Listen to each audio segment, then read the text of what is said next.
मुख्यमंत्र्यांचे पुत्र श्रीकांत शिंदे यांचा होम ग्राउंड असलेल्या डोंबिवलीमध्ये शिंदेंच्या शिवसेनेला धक्का बसलेला आहे। शिंदेंच्या युवा सेनेचे सचिव दीपेश म्हात्रे यांनी ठाकरेंच्या शिवसेनेमध्ये प्रवेश केलाय। दीपेश म्हात्रेंच्या सोबत कल्याण डोंबिवली महानगरपालिकेमधील 4 माजी नगरसेवक आणि पदाधिकारी यांनी सुद्धा मशाल हाती घेतली आहे। दीपेश म्हात्रे हे डोंबिवली शहर मतदारसंघामधून भाजपचे नेते रवींद्र चव्हाण यांच्या विरोधामध्ये निवडणूक लढवण्याची शक्यता आहे। शिवसेना पक्षफुटीच्या नंतर दीपेश म्हात्रे हे शिंदेंच्या सोबत गेले होते, मात्र आता विधानसभा निवडणुकीच्या तोंडावरती म्हात्रेंनी मशाल हाती घेतली आहे। डोंबिवलीमध्ये शिंदेंची शिवसेना आणि भाजपमध्ये मागील काही दिवसांपासून तणाव वाढलेला बघायला मिळतोय। दीपेश म्हात्रे यांना काही दिवसांपूर्वी अज्ञातांकडून धमक्या सुद्धा येत होत्या।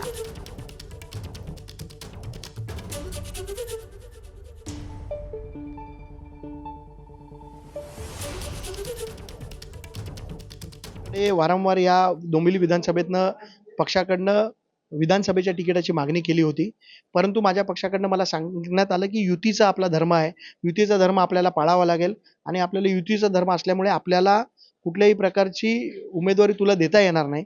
माझ्या पक्षाच्या नेत्याची अपरिहार्यता बघून मग मला वाटलं की बाबा आपण लोकांकडे जावं आणि मी 25 दिवस लोकांकडे फिरत होतो।